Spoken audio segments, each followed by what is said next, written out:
welcome to the PDX files. Each week we dive into the weird and the unexplained here in the Pacific Northwest and beyond. My name is Peej. And I'm Mac. And Mac, what are we talking about today?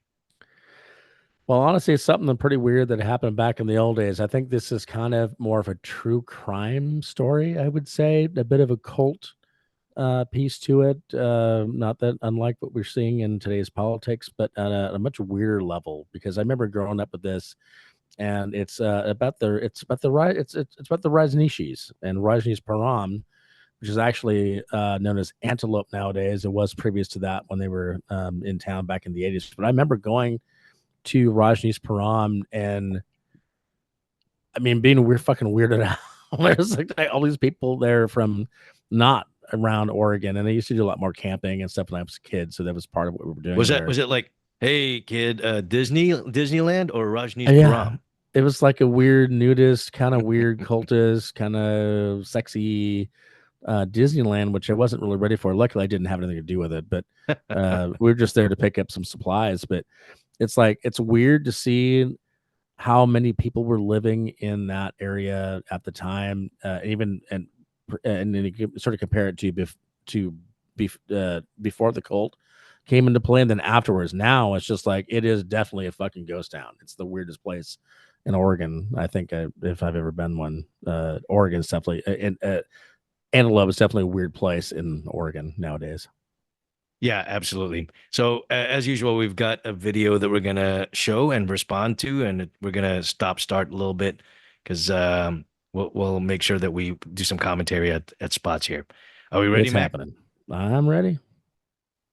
Today, the small town of Antelope in northern Oregon is one of many tiny settlements across the United States that may well disappear over the coming decades. With the city's population dipping below 50 and precious little hope of further growth, Antelope is a fading light.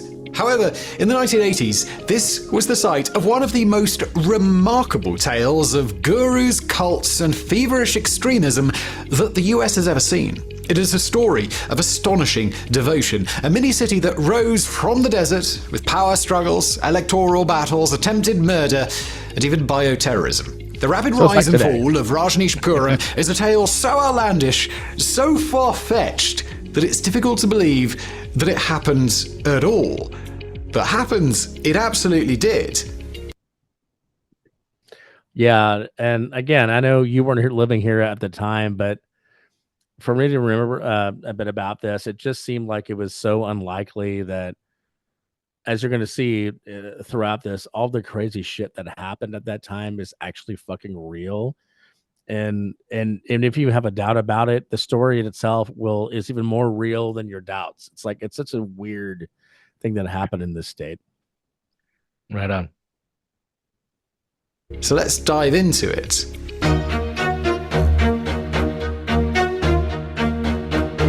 So today's story begins with one man, born Chandra Mohan Jain, later known as Bhagwan Sri Rajneesh or Osho. He was born in 1931 in Madhya Pradesh state in India, one of 11 siblings, but he lived with his grandparents from birth until he was 8. Rajneesh was a gifted but often problematic student at school, a fine debater who even at a young age began railing against organized religion and instead took a keen interest in ways to expand consciousness, including breath control, yogic exercises, meditation, fasting, the occult, and hypnosis. At 21, after studying philosophy at university, he experienced a spiritual epiphany. He began traveling throughout India, spreading his rather unique brand of thought that included greater openness to sex, a hybrid of capitalism and socialism that can only be described as having your cake and eating it too, and personal development. He became popular with many and deeply unpopular with even more. Calling Gandhi a masochist reactionary who worshipped poverty, well, probably did help things. In 1974, he and his followers purchased a property in Pune and established an ashram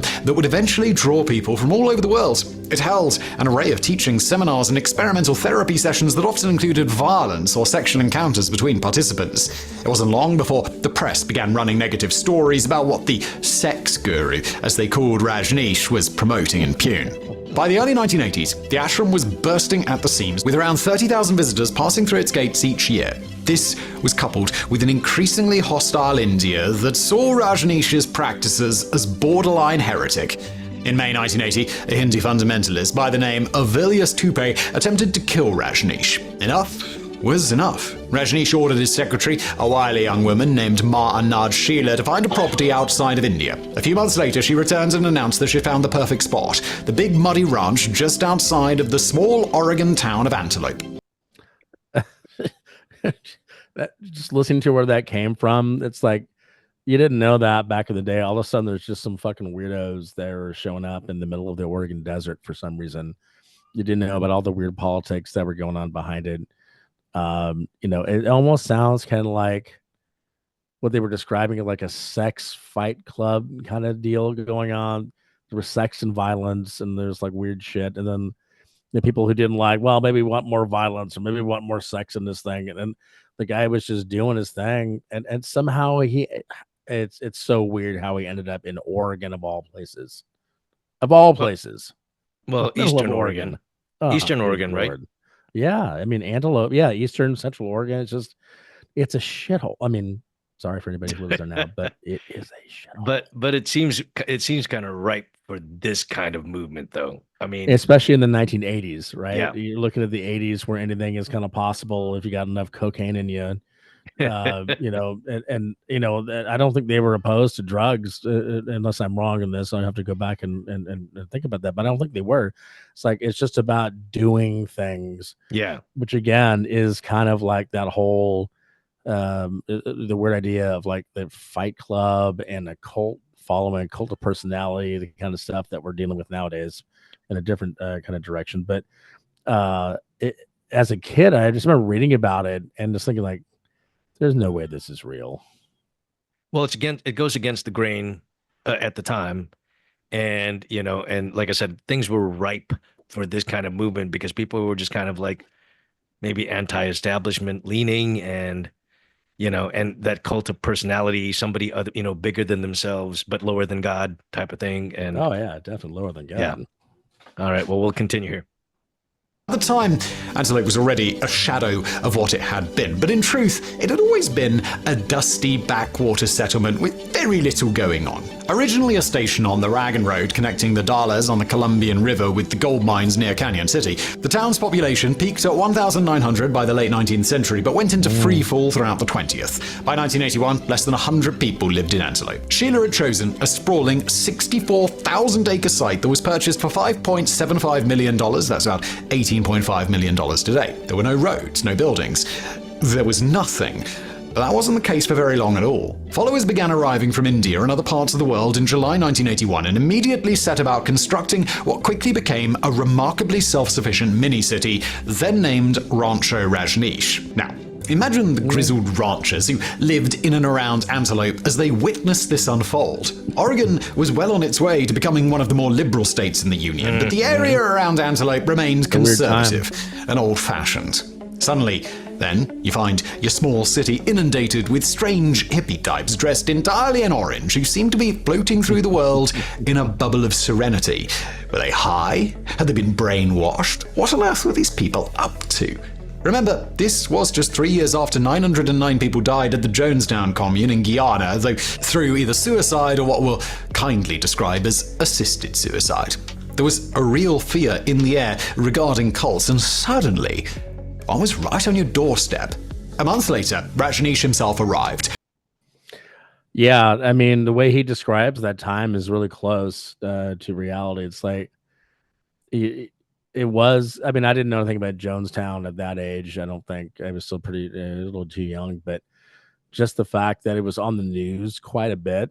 And being that we have camped and done a lot of things in that area as a family, the one that I was in at that time, to hear, I do remember the Rancho Rajneesh. I remember that being the first thing that they did as being kind of this way to kind of like sort of pretend that they belong there a little bit, right? Exactly. An intentional use of the word rancho.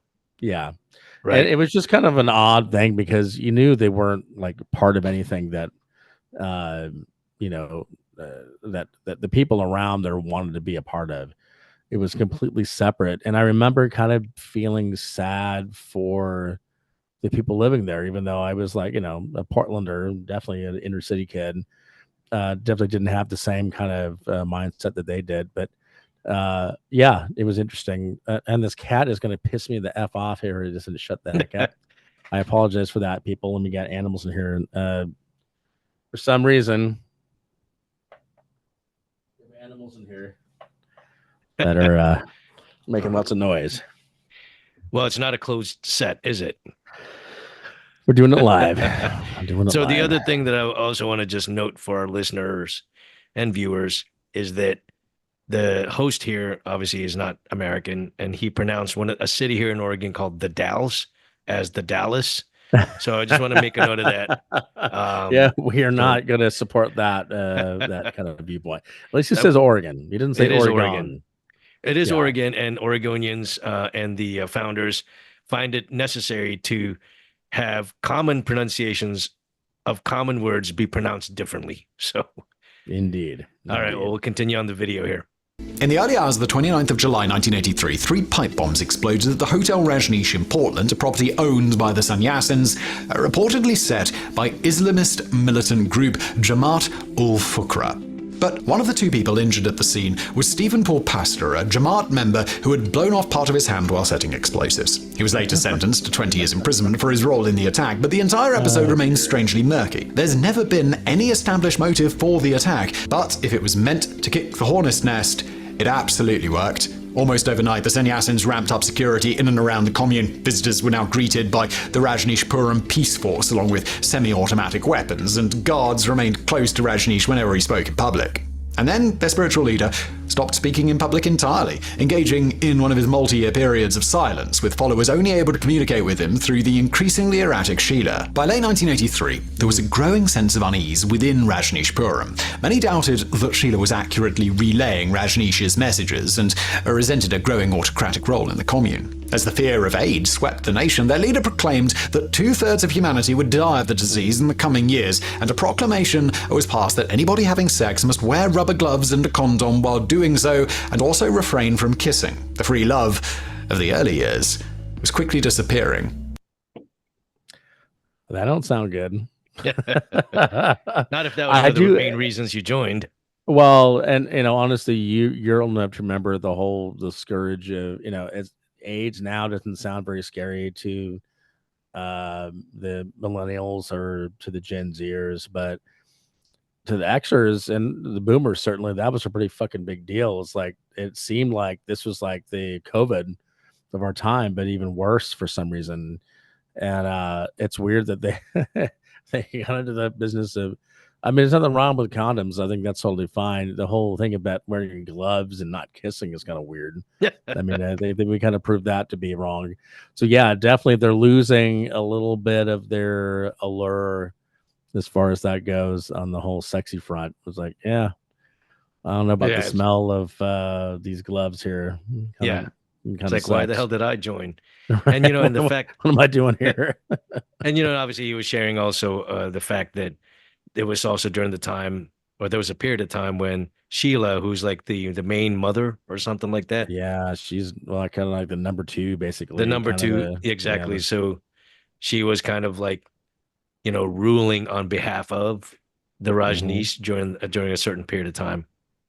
Right. Yeah. So when you have that kind of power over, hundreds of thousands, not hundreds of thousands, but hundreds and thousands, maybe thousands of people at its peak, and cherry picking what you want out of the dear leader's mouth, essentially. And it's just a weird. She ended up being, and I maybe we need to look into this more. Like maybe we go back to this a bit.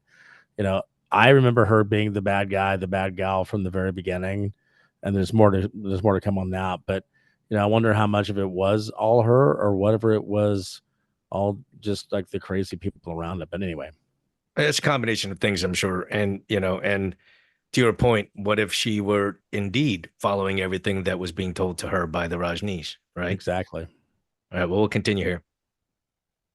The commune leadership planned to sicken and incapacitate voters in the Dalles, the largest city in Wasco County, by spreading salmonella in restaurants. After purchasing the bacteria from a medical supply company in Seattle, staff cultured it in labs within the commune. In September and October of 1984, the sannyasins contaminated the salad bars of 10 local restaurants, infecting 751 people.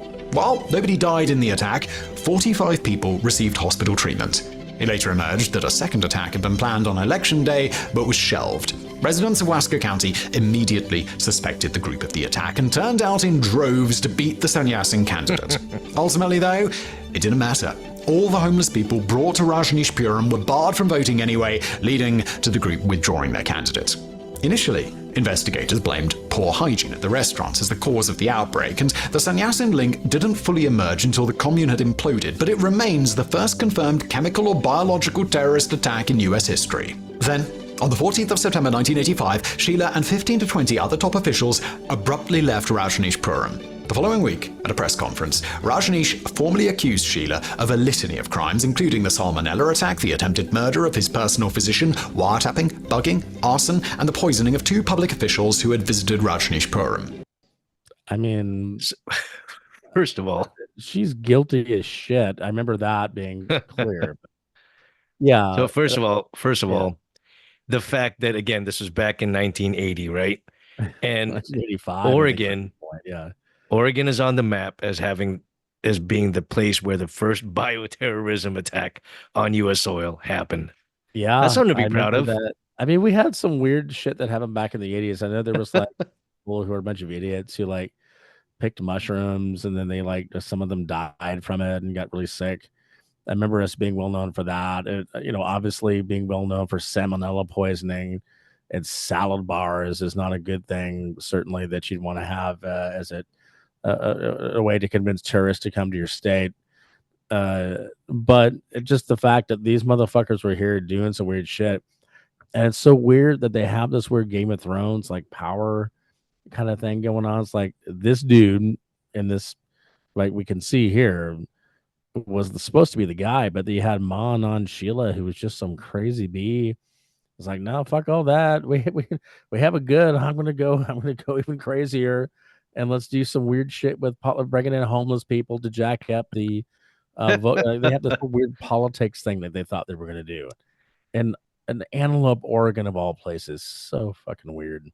Well, I mean, again, I know, I feel like, especially here in the U.S., so this, this whole thing with the Rajneeshpuram, and again, as evidenced in this photo, it's a bunch of non-Indians here, okay, with a couple of, so it's mostly non-Indian that's glomming on to a belief system or a way of life that is against the grain or against their grain at the time, right? Yeah. So against the grain. So if they were hippies, thinking, or hippie adjacent, this is the kind of lifestyle that would be that they would be attracted to living, right?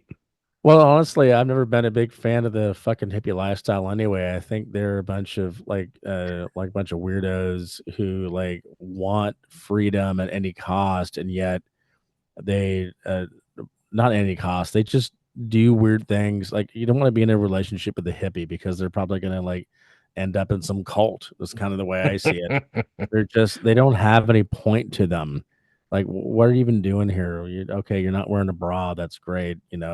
Oh, you've got a dirty,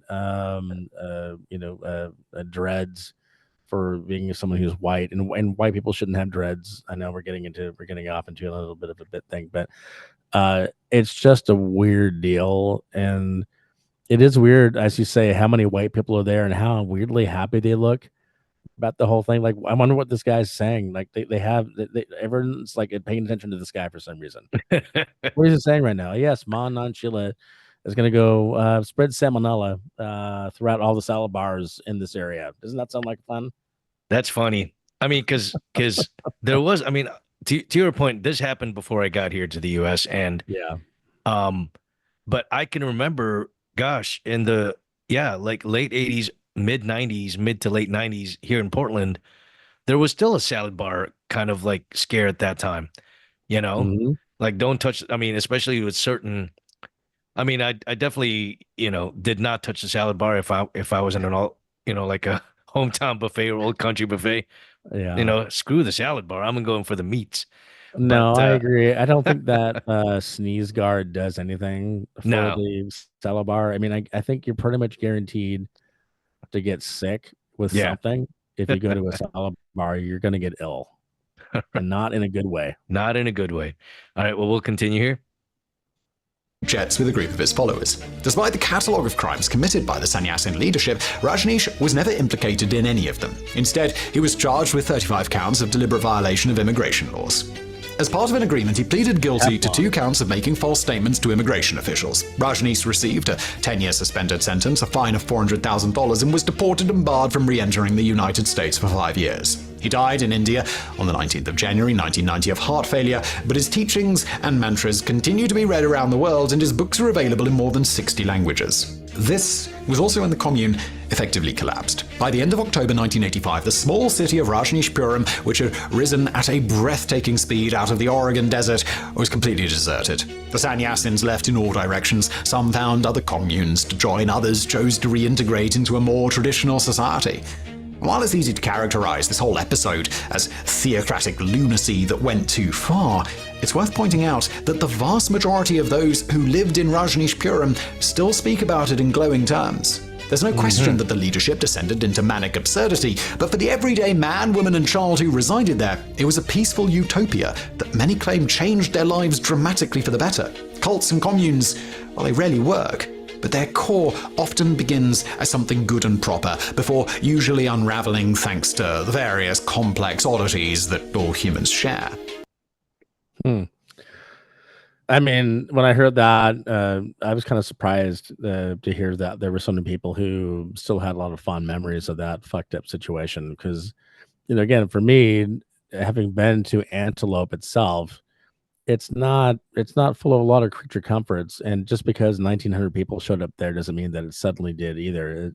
It is a rough place to try to live. There's no resources and there's no businesses that are even open. I think nowadays there might be in the tens of people that live there, and it was going that way before that even happened, right? But just the fact that they were like, okay, this is pretty cool. This is amazing. Let's go ahead and just do this.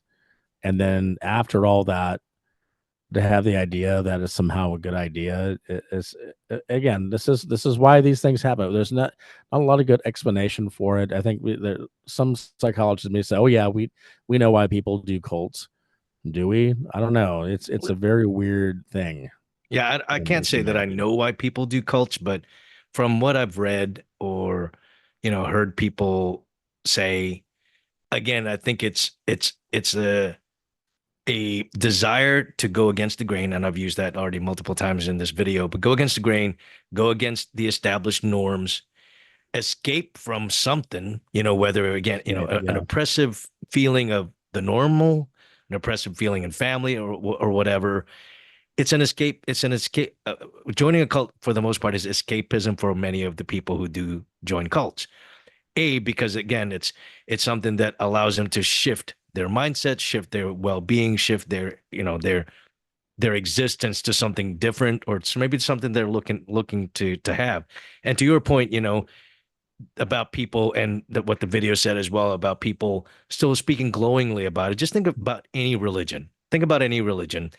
And you've got a subset of any religion that's fully immersed in it, absolutely devout. They're not going to, even if something bad is happening around them regarding that religion, whether, let's say, let's pick on Catholicism right now. I was going to say it, but I didn't have to. You've got, the Catholicism within, you've got Catholic priests who are embroiled in, child molestation charges and whatnot. But there's still a lot of Catholics that are very devout because they kind of choose to set that aside. It's like, oh, well, but I still believe in Jesus, da da da da da. And then, of course, the clergy, the people who are away from that and not involved in that situation are probably, or, either choosing to be oblivious or are indeed oblivious to those happenings, will remain devout and will speak very glowingly about Catholicism. Meanwhile, like the pontiff and the people in the archdiocese and whatnot who are dealing with it like up front, Yeah. they're, they obviously know Catholicism in a different way. They're like, well, we still believe in God, but there's also this sex thing that we have to, figure out what to do with Yeah, and all that's that. still to me one of the weirdest cults of all. It's like, Oh, for sure. why would you cut yourself off from that? How many other people are? I mean, nothing good happens out of that. I mean, that's why we have JD Vance around.